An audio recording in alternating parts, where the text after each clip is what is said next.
Electoral bond यानी कि चुनावी बॉन्ड आजकल सबसे ज्यादा चर्चा में है। सुप्रीम कोर्ट की एक बेंच डीवाई चंद्रचूड़ के नेतृत्व में सुनवाई कर रही है कि इलेक्टोरल बॉन्ड होने चाहिए या नहीं। पूरे मुद्दे को समझाते हैं हम कि क्या है इलेक्टोरल बॉन्ड यानी चुनावी बॉन्ड, क्यों सरकार इसका समर्थन कर रही है, क्यों कुछ लोग इसका विरोध कर रहे हैं जनता में, और दूसरे लोगों का क्या कहना है, इन सारी चीजों को बताएंगे। सबसे पहले आपको बताते हैं कि अभी चल क्या रहा है। भारत के मुख्य न्यायाधीश डीवाई चंद्रचूड़ के नेतृत्व में सुप्रीम कोर्ट में न्यायाधीशों की एक संवैधानिक पीठ इलेक्टोरल बॉन्ड पर कानूनी वैधता से जुड़े मामलों की सुनवाई कर। यह मामला 8 साल से ज्यादा वक्त से लंबित है और इस पर सभी की निगाहें इसलिए टिकी हुई है क्योंकि इस मामले का नतीजा 2024 में होने वाले लोकसभा चुनावों पर काफी असर डाल सकता है। इस मामले पर सुनवाई शुरू होने से एक दिन पहले 30 अक्टूबर को भारत के अटॉर्नी जनरल आर वेंकट रमणी ने इस योजना का समर्थन करते हुए सुप्रीम कोर्ट से कहा कि यह योजना राजनीतिक दलों के लिए दिए जाने वाले चंदों में साफ धन के इस्तेमाल को बढ़ावा देती है। साथ ही अटॉर्नी जनरल ने शीर्ष अदालत के सामने तर्क दिया कि नागरिकों को उचित प्रतिबंधों के अधीन हुए बिना कुछ भी और सब कुछ जानने का सामान्य अधिकार नहीं हो सकता। मामला यह है कि जो चुनावी इलेक्टोरल बॉन्ड है उनको लेकर कुछ लोग कोर्ट चले गए हैं और जो चुनावी इलेक्टोरल बॉन्ड है वो बैंक से खरीदे जाते हैं और उन बैंक में राजनीतिक पार्टियों को कोई भी चंदा दे सकता है, उसकी जानकारी सार्वजनिक नहीं। ये मामला है तो जनता के जो प्रतिनिधि अपने आप को मानते हैं वो कहते हैं कि भाई हमें हर जानकारी उपलब्ध होनी चाहिए। अब हम आपको पूरा बताते हैं कि आखिर है क्या ये इलेक्टोरल बॉन्ड। इलेक्टोरल बॉन्ड राजनीतिक दलों को चंदा देने का एक वित्तीय जरिया है। यह एक वचन पत्र की तरह है जिसे भारत का कोई भी नागरिक या कंपनी भारतीय स्टेट बैंक की चुनिंदा शाखाओं से खरीद सकता है और अपनी पसंद के किसी भी राजनीतिक दल को गुमनाम तरीके से दान कर सकता है।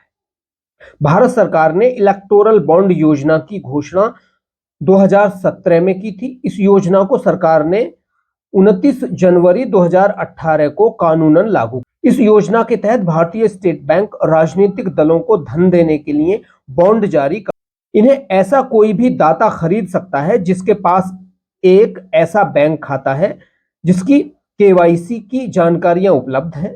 इलेक्टोरल बॉन्ड में भुगतानकर्ता का नाम नहीं होता है।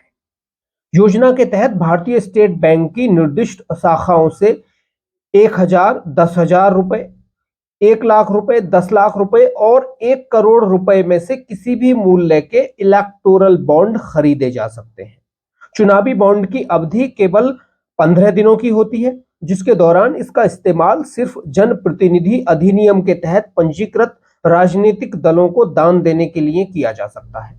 केवल उन्हीं राजनीतिक दलों को इलेक्टोरल बॉन्ड के जरिए चंदा दिया जा सकता है जिन्होंने लोकसभा या विधानसभा के लिए पिछले आम चुनाव में डाले गए वोटों का कम से कम 1% वोट हासिल किया हो। मान लो आपकी राजनीति ने अगर कहीं भी देश में 1% वोट हासिल कर लिया है जनता का, तो आप इलेक्टोरल बॉन्ड के जरिए लोगों से पैसा ले सकते हैं।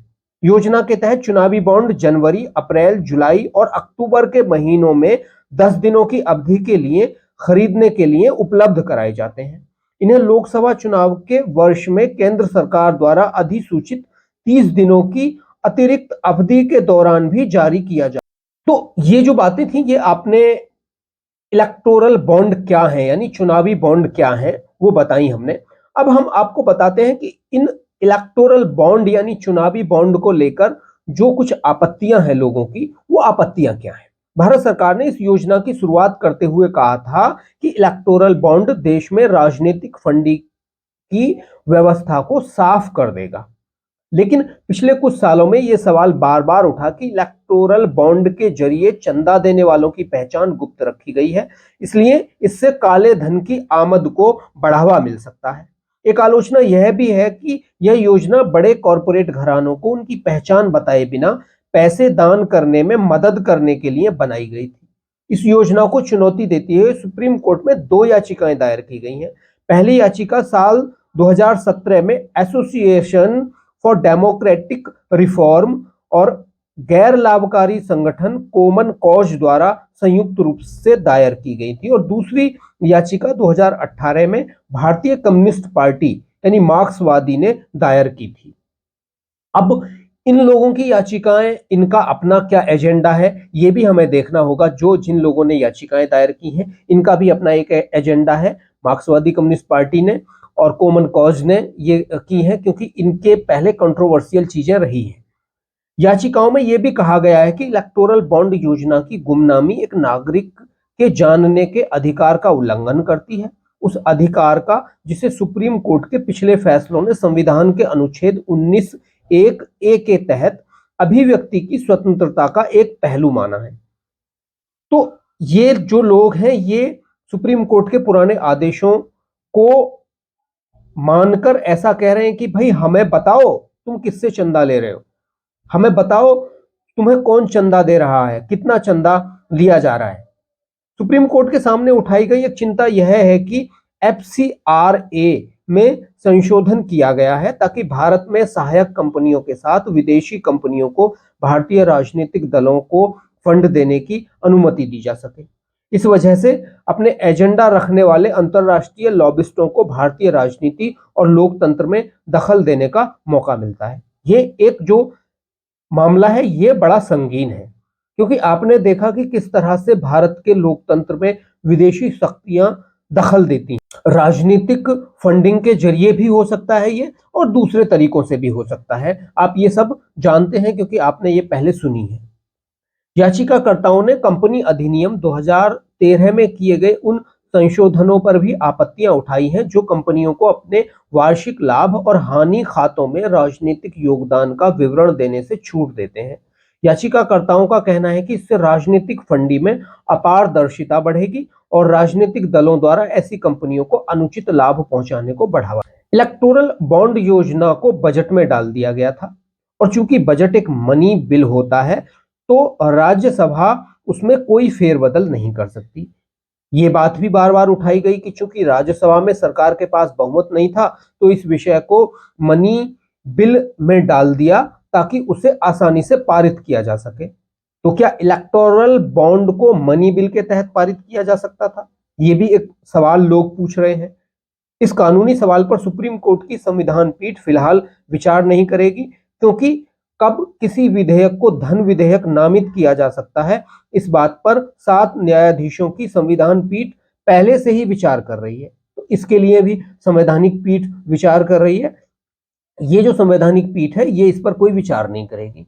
अब हम ये बताते हैं आपको कि किसको कितना फायदा हुआ, किसको कितना चंदा मिला इस दौरान, किस पार्टी ने कितना फायदा उठाया। चुनावी निगरानी संस्था एसोसिएशन ऑफ डेमोक्रेटिक रिफॉर्म यानी ADR की एक रिपोर्ट के मुताबिक 2016-17 और 2021-22 के बीच 5 वर्षों में कुल 7 राष्ट्रीय दलों और 24 क्षेत्रीय दलों को चुनावी बॉन्ड से कुल 9,188 करोड़ रुपए मिले। इस 9,188 करोड़ रुपए में से अकेले भारतीय जनता पार्टी की हिस्सेदारी लगभग 5,272 करोड़ रुपए थी, यानी कुल इलेक्टोरल बॉन्ड के जरिए दिए गए चंदे का करीब 58% बीजेपी को मिला। इस अवधि में कांग्रेस को इलेक्टोरल बॉन्ड से करीब 952 करोड़ रुपए मिले, जबकि तृणमूल कांग्रेस को 767 करोड़ रुपए मिले। एक रिपोर्ट के मुताबिक वित्त वर्ष 2017-18 और वित्त वर्ष 2021-22 के बीच राष्ट्रीय पार्टियों को इलेक्टोरल बॉन्ड के जरिए मिलने वाले चंदे में 743% की बढ़ोतरी हुई। वहीं दूसरी तरफ इस अवधि में राष्ट्रीय पार्टियों को मिलने वाला कॉर्पोरेट चंदा केवल 48% बढ़ा। ADR ने अपने विश्लेषण में पाया कि इन 5 सालों में से 2019-20 जो लोकसभा चुनाव का वर्ष था, में सबसे ज्यादा 3,439 करोड़ रुपए का चंदा इलेक्टोरल बॉन्ड के जरिए आया। इसी तरह वर्ष 21-22 में, जिनमें 11 विधानसभा चुनाव हुए, राजनीतिक पार्टियों को इलेक्टोरल बॉन्ड के जरिए करीब 2,664 करोड़ रुपए का चंदा। तो ये तो बात हुई कि इन राजनीतिक पार्टियों को कितना चंदा मिला। अब इसमें ये हो सकता है कि भाई बीजेपी को ज्यादा चंदा मिला और दूसरी पार्टियों को कम चंदा मिला, तो ये एक रहता है कि भाई जो पार्टी सत्ता में रहती है उसे ज्यादा चंदा मिलता है। आप ममता बनर्जी को देख लो, उन्हें कांग्रेस से थोड़ा सा ही कम चंदा मिला है, तो वो एक राजनीतिक पार्टी, स्ट्रॉन्ग राजनीतिक पार्टी है। तो मजबूत राजनीतिक पार्टी को जो जितना मजबूत होती है उसको उतना चंदा मिलने के ज्यादा चांसेस होते हैं, ये सच्चाई है। और दूसरा कि कोई भी आदमी चंदा दे सकता है इसमें इलेक्टोरल बॉन्ड के जरिए, तो ये भी है कि आम लोग कितने इन राजनीतिक पार्टियों को चंदा दे रहे हैं, ये भी एक बड़ी बात। अब हम थोड़ा सा आपको ये बताते हैं कि चुनाव आयोग और आरबीआई ने इसको लेकर क्या क्या कहा था। साल 2019 में सुप्रीम कोर्ट के सामने एक हलफनामे में चुनाव आयोग ने कहा था कि इलेक्टोरल बॉन्ड राजनीतिक फंडिंग में पारदर्शी, और अगर इनका इस्तेमाल होता है तो भारतीय राजनीति को प्रभावित करने के लिए इनमें विदेशी कॉरपोरेट शक्तियों को आमंत्रण देने जैसा हो सकता है। चुनाव आयोग ने और भी कुछ कहा। उन्होंने कहा कि कई प्रमुख कानूनों में किए गए संशोधनों की वजह से ऐसी शैल कंपनियों के खुल जाने की संभावना बढ़ जाएगी जिन्हें सिर्फ राजनीतिक पार्टियों को चंदा देने के इकलौते मकसद से बनाया गया था। तो ये एक मामला हो सकता है। एडीआर की याचिका के मुताबिक भारतीय रिजर्व बैंक यानी कि आरबीआई ने बार बार चेतावनी दी थी कि इलेक्टोरल बॉन्ड का इस्तेमाल काले धन के प्रसार, मनी लॉन्ड्रिंग, सीमा पार जालसाजी को बढ़ाने के लिए हो। इलेक्टोरल बॉन्ड को एक अपारदर्शी वित्तीय उपकरण कहते हुए आरबीआई ने कहा था कि चूंकि ये बॉन्ड मुद्रा की तरह कई बार हाथ बदलते हैं, इसलिए इनकी गुमनामी का फायदा मनी लॉन्ड्रिंग के लिए भी किया जा सकता है। बात तो सही है, कुछ भी हो सकता है। अब हम थोड़ा सा आपको बताते हैं कि सरकार क्या कहती है। सरकार का कहना है कि इलेक्टोरल बॉन्ड राजनीतिक पार्टियों को मिलने वाले चंदे में पारदर्शिता को बढ़ावा देते हैं। सरकार के मुताबिक ये योजना पारदर्शी है और इसके जरिए काले धन की अदला बदली नहीं होती है। तो सरकार को यह भी बताना होगा कि कैसे इसके जरिए काले धन की अदला बदली नहीं होती है। केंद्र सरकार ने सुप्रीम कोर्ट को कई मौकों पर बताया है कि धन प्राप्त करने का तरीका बिल्कुल पारदर्शी है और इसके जरिए किसी भी काले या बेहिसाब धन को हासिल करना असंभव है। तो ये बात सरकार को आम लोगों को समझानी चाहिए, आम लोगों को भी बतानी चाहिए कि क्या मामला है। अब सुप्रीम कोर्ट में सुनवाई चल रही है, तो क्या होता है। सरकार आगे कहती है कि यह स्वच्छ धन के योगदान और टैक्स दायित्वों के पालन को बढ़ावा देती है। अटॉर्नी जनरल आर वेंकट रमणी ने कहा कि इस मसले को सार्वजनिक और संसदीय बहस के दायरे में छोड़ देना चाहिए। तो ये भी एक मामला है। आप क्या सोचते हैं कि क्या जनता को मेन जो मामला है, जब जो अभी सुप्रीम कोर्ट की एक बेंच सुनवाई कर रही है, वो मामला ये है कि जो ये बॉन्ड आ रहे हैं, इस बॉन्ड की पारदर्शिता को सार्वजनिक किया जाए कि कौन कितना चंदा दे रहा है। अब इसमें क्या है कि देखिए, हर कोई भी व्यक्ति इसमें बॉन्ड खरीद, जो आरबीआई है जो उससे बैंक से जाकर बॉन्ड खरीद सकता है और बॉन्ड खरीदकर पैसे डोनेट कर सकता है। अब ये कहा जा रहा है कि भाई ये पैसे उसने किस कमाई से डोनेट किए हैं, तो ये एक सवाल है। ये अगर आ जाए कि भाई उसने किस कमाई से पैसे डोनेट किए हैं तो ये पता चलना चाहिए।